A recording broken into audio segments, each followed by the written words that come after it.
Hey y'all, I'm Shayna and I'm back with another review. This is for a new series, not new to me, but new for me reviewing it for you. It's BMF, Blowing Money Fast, aka the Black Mafia Family. We're gonna go ahead and get right into it. I enjoy the series. I've watched all the episodes, so we're gonna pick up with the most recent episode. If you've been here before and you enjoy the content, subscribe. You know I'm trying to grow my channel. If you are new here and you enjoy the video, don't forget to like and subscribe at the end. So this is episode 205, season 2, Moment of Truth. And we start with Denise. She's the white woman, the driver that was working with Terry and Charles. She was working with Terry when she got caught up in the mix with what they had going on in the car. She looking like she ready to crack because Detective Bryant and his partner laying it on thick. But just when she was about to fold under pressure, Cash Doll, aka Monique, walk in and she's acting as if she's her lawyer. And Cash Doll did a good job. I enjoy her playing the role. So she like, look, you're probably gonna have to do some jail time, but if you work with our mutual friend, your son's college tuition is gonna be paid for. And we know that's what she was worrying about. That's why she was driving cross country in the first place. So Denise seemed like she liked what she hear, but she didn't make a decision right then and there. I'm glad she walked in when she did. Either way, she got to do time, so you might as well get the son's college tuition paid for. So while Meech and Terry are traveling to Atlanta, they pull up on their cousin. You know, the one that had the Jerry curl, the S curl. And Meech starts whooping on him, drags him out the car, and it's to the point where his bullet wounds start bleeding. And Terry like, yo, chill, like you bleeding. Like, but he said he knew he couldn't trust him. You know, he deceived him. And he took his cousin's car and sped off. I don't know what he did with the car. That was funny to me. He took it and he left him there. Old boy was there, curled up in the parking lot. So back at home on the other side, Lucille and Nicole, aka Nikki, are leaving to go to Chicago for a church retreat. Because you know, Lucille heavy in the church. And Lucille wants Charles to come, but he said, our family is falling apart. And I ain't worried about no church retreat. Like, you trying to go away to some retreat while all this is going on? That house falling apart too, but I mean, that's neither here nor there. So when he walked off, Lucille is checking his guitar case. She looking for them dirty magazines. But of course he moved them because you gave up his hiding spot. You told him where you found them. So now he got to find a new hiding spot for him. So Terry and Meech are back on the road. And Meech pissed because he found Terry's books. He's still studying for school. And he like, you need to get your head in the game. Worrying about some books. Like, we got illegal stuff going on and you trying to study.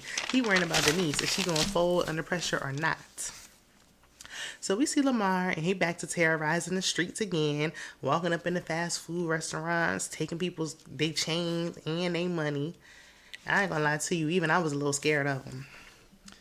So Meech and Terry meet with K9's Connect. They finally arrive in Atlanta, and that's who we saw in the first episode when Meech was in Vegas. And the Connect told them, there's a kid named Pint that can apparently turn one bird into two. And so they trying to figure out what that's about. But Terry, he don't want to hear it. He don't never want to hear nothing because he think he so smart. He ain't that smart because that's that's how they got caught up in the end in the first place. But he said, look, just get me to a dice game. He's trying to win some money that way. So Charles, he's seeing Lucille off to the retreat. And the brown skin baddie that he sing on the choir with, she like, oh, I got some new songs we can go over. I got some music you want to hear. So Lucille, she lay on a big old kiss. No one ain't kiss, touch, nothing. And who knows when. And she trying to make her position known. Like, look, I'm the wife. This is my broke husband right here. So, but Charles, his little, his cheap self, he got all the ladies on him with him and his sweaters. So Terry and Meech, they go into a strip club, and Meech tells Terry, like, look, Wanda, the best thing that could have ever, that's the best girl you could have ever got with. She the best thing that could have ever happened to you. But his mind on Markeisha, he ain't worrying about his family. His family who laid up in his parents' house while he in high school. Well, that whole situation is crazy to me. But Terry mentions both Meech baby moms. And I'm like, both? Because I was trying to figure out whose child was that at Monique's house. Was that his child that he had with the other baby mom and she was just babysitting? Or what's going on? When did he have a child with Mo? So Terry nervous because Monique complained she playing with that stuff. She messing with her nose again when she's supposed to be handling that situation with Denise. But Meech like she not hooked on it. Listen, if you dibbling and dabbling in it, it got a hold on you. So they go to the back, and Monique, aka Goldie, doing what she does best. She spazzing on yo. I'm a spaz on yo, like I'm Monique. So she letting somebody have it. She getting him together. She busting people in the head with bottles. Meech is impressed because he never saw a woman handling herself like that. Like she running things. But Terry acting all antisocial like he like to do. And Goldie looking like she about to take advantage of these young boys. With them and they rat tails. She call them country from Detroit. I ain't never heard country and Detroit put together, but okay. So Terry put up 7,500 on a dice game. And, he sat there, he rolled the dice, and they gave him faulty dice. So they lost almost all their money. And they only got $1,000 left. Terry want to go again, but he like, look, I knew this place was as a shim sham the minute we walked in here. So why you do it then? You should have been like, nah, I don't feel right, and you shouldn't have did it. But okay. So Charles over there working on that thirsty single neighbor's house instead of his own house again, while his wife ain't home. And Charles is trying not to crack under all this. She thirsty. She pouring it on thick. Did you eat supper? Is there anything? Goodness, is there no other men around? Like she want him bad. But she invites him over for a little get together she having on Saturday, and he know he gonna go, but he playing hard to get. Not too hard though, cause she know she got him. Cause he keep coming over here. Detective Bryant's son come to the job. He comes to the police station where he at with no shoes on his feet, just socks. And he realizing like, look, he walked all the way from school or wherever with no shoes on. And he like, are they still bullying you? They still messing with you? Clearly, you don't even got to ask. So, Detective Veronica, his partner, is ear hustling, looking through the blinds in somebody's business. And Detective B tells him, like, look, you need to defend yourself or they not going to stop. But his son says, I'm not you. You trying to make me you. No, he's trying to make sure you defending yourself so you're not getting beat up out here in these streets. I agree. He does need to learn how to defend himself. I don't care. I'm trying to be like, no, you need to defend yourself. Like, this is not getting better. You're walking around barefoot. So Detective B said, look, I'm going to the principal's office tomorrow. And the son was like, no, it's handled. He nervous that's going to make it worse, and he going to get it even worse. And I understand, but if you would defend yourself, then you had nothing to worry about.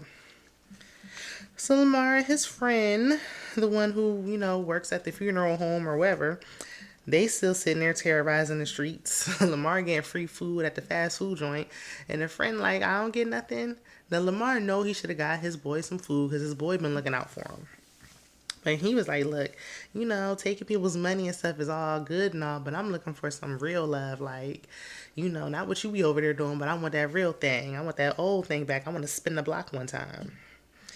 Meech and T they out.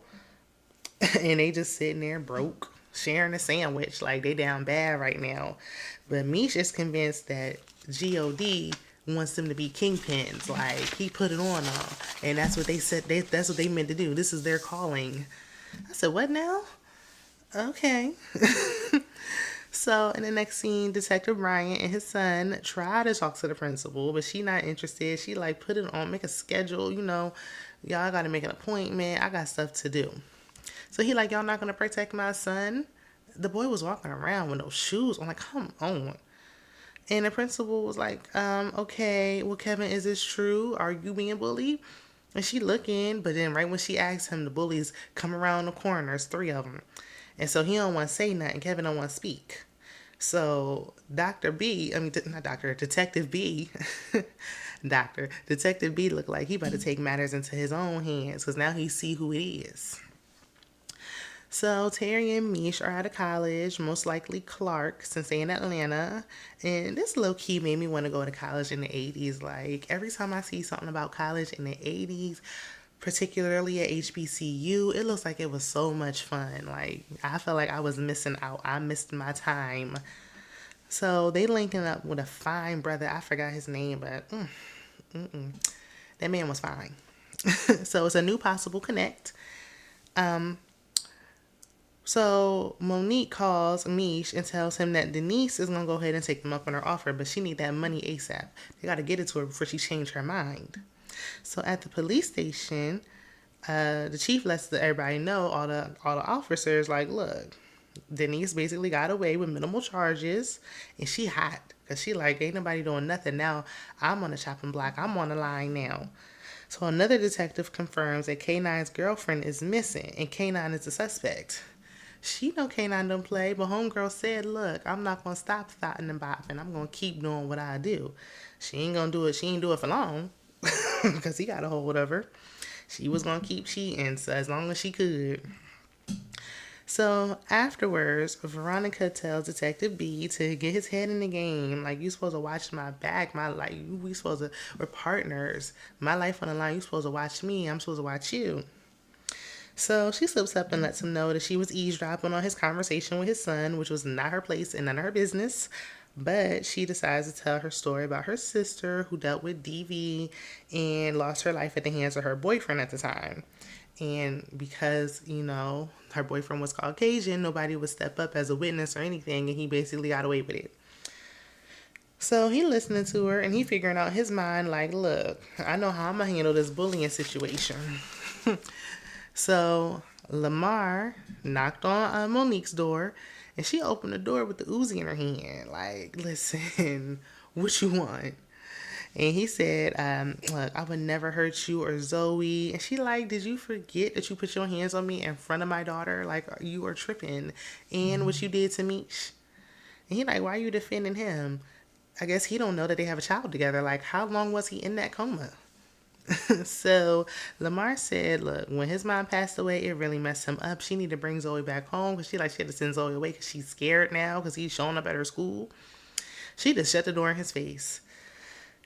He ain't gonna ease up. Like, I would have to move away to another state. Maybe out the country because he is not to be played with. So Detective B is banging on B Mickey's door like he always do. I mean, I don't know what he would do if he was knocking on the door and Meech was there. And you already know what he want him to do. He want him to take care of them bullies. So Meech and Terry arrive at the possible connects crib, and they see, like, it's real nice. Like, ooh, it was nice. This is nice. So they see his friend in the kitchen. I said that's possibly Pint, who was mentioned earlier. And they mention him to the connect. Like we heard about somebody named Pint. And the connect looking like, who told you that? Where you hear that from? That was a giveaway. Well, now we know. Okay, direct us to the kitchen, please, because you gave it away. So the new connect was like, look, it's a drought. Y'all need to get y'all money up and come back. I'm not taking y'all up on that offer. Like, y'all had to give me the money. So, in the next scene, we see Charles' raggedy self going to the neighbor's house. It looks like a swinger party, if you ask me. And he just dancing the night away without a care in the world. Free. Don't got to spend no money. Get to drink, dance, eat. So in the meantime, Lucille is confronting the brown-skinned baddie at the church. And she like, I ain't sleep with your husband. Lucille, you got the wrong woman. That's the wrong brown skin. That's the wrong one. So Goldie is leaving for the night. She walking out the club. Her security guard like, look, I'm gonna wait till you in the car. She like, nah, you good. Ain't nobody gonna mess with me because, I got that thing on me.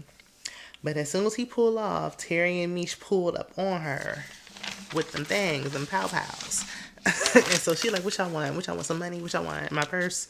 And they're like, no, we want the money back that you stole from us and to point us into the nearest dice game so we can get our money up. She like, look, this ATL ain't nothing free. And they're like, oh, you already know we gonna break you off a piece. So they like, we good for it. Point us in the right direction. So she got them. I mean, she don't really have much of a choice at this point. We see Charles and his Cosby sweater in the kitchen. He at that lady's house. They in the hallway. And she like, oh, you look, because he's like, I'm about to go. She like, you don't have to leave. It literally took, like, absolutely nothing for her to sway him. Nothing at all. Like, I think she barely like tapped him, and next thing you know they kissing. Like, really? Because if that's the case, y'all could have did this all along. I guess he wanted his wife to be out of town while he was doing it. I don't know. So next thing you know, Charles the cheater gave this lady, a good strong 15 seconds of raw sex. I said, oh, watch this lady pop up pregnant. What is wrong with you? He gave her that raw sex and he dipped. Shameful. He should be ashamed of himself. No kissing, no foreplay, no passion, just, ugh. She ain't getting nothing out of it but the satisfaction that she got that woman's husband. So Goldie and the Flannery boys pull up to the spot and they pretend they don't know each other. So, they went in, they coming up right now. And the dude who's running there said, nah, hold on, Like, he stopped him, he grabbed Terry's arm. He said, no, they know each other. They working together. And them rat tails probably gave it away. But I digress. So he pissed and he told Terry, like, okay, well, try with these dice then. And if y'all lose, I'm unaliving both of y'all. And then he like, Goldie, I ain't messing with you no more. So Terry, he won. He said, Southwest, and boom, he got it. And Goldie was like, okay, and now I'm not messing with you no more, Mike. You know not to question me. Girl, you was sitting there sweating bullets. You was sweating. You ain't know what was about to happen. So at the house, broke, cheating Charles got the audacity to be smiling, reminiscing about what he just did. Just then, Lucille and Nicole come in, and he's sounding guilty, like, oh, hey, baby, how was the trip? You ain't call her baby, babe, boo, nothing, and who knows when. So Lucille apologizes to him. She like, I want to get our marriage back on track. Like, I'm sorry I haven't been giving you attention. He ain't deserve it, but okay, go off. If only Charles would have waited just 1 hour. Just 1 hour, he could have gave Lucille those 10 seconds with a clear conscience. So Meech and Terry arrive at the Connect's house, and they barely got anything, barely got a bang for their buck. They got all this money and they barely got any product. So they asked a friend, like, okay, well, how much for that whip method?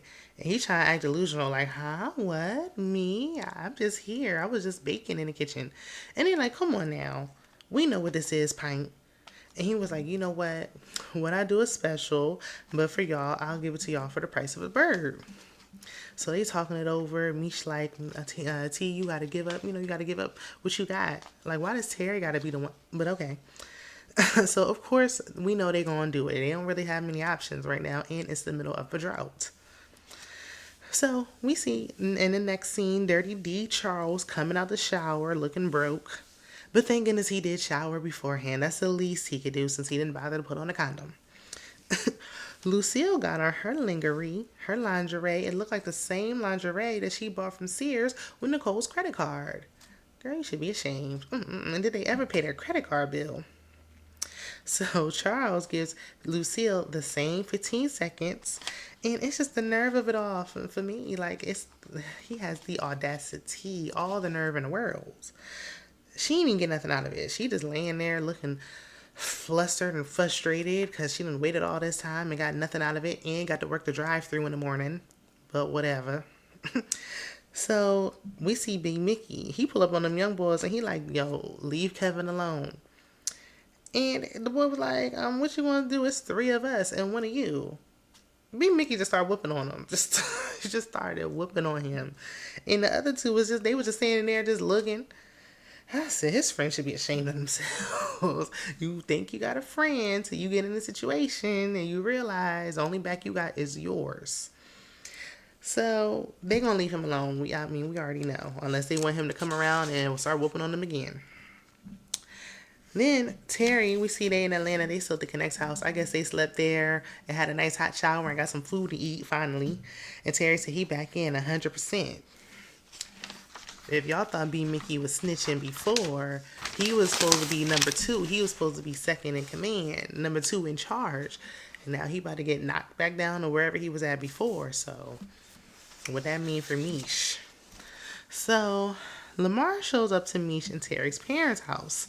Because somebody was banging on the door. Lucille like, Nikki get the door. Nicole get the door. Thank goodness she didn't get the door. She was chopping up onions, cooking, cutting potatoes, and she put the knife down. Like, girl, bring the knife with you. Then she said, "Who is it?" Didn't wait for no answer. Didn't look out the window. Nothing. Open the door wide open. So Lamar's standing there. He like, "Your sons, they really hurt me bad." And she's like, "Okay, like, don't do nothing. Calm down." But, Lamar reached into the back. And then Nikki come down. She see what's going on. She's scared. So she calls Harry. She recognized Lamar from unaliving her friend. Which, that was so sad. Like, that was just, I still can't believe that.